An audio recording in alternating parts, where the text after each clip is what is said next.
ขอเจริญพรญาติโยมที่ร่วมกันทำบุญใส่บาตรขอให้มีอายุวันโนสุขังพลังร่ำรวยร่ำรวยร่ำรวยตลอดกาลนานเทอญบัดเน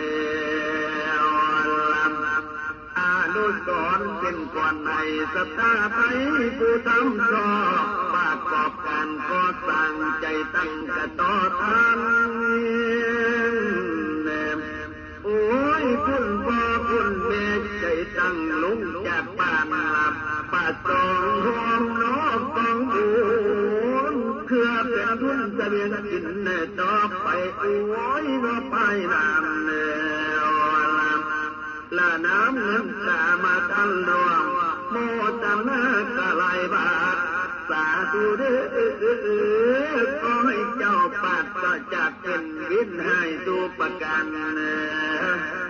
ออกนอกบ้านไม่พอบ่อท้องคำน้ำดังไปให้ครบเงินทองแก้วบริสุทธิ์อุดแผ่วใจใสงามอ่องตองความญาติพี่น้องของเจ้าจงอยู่ดีโย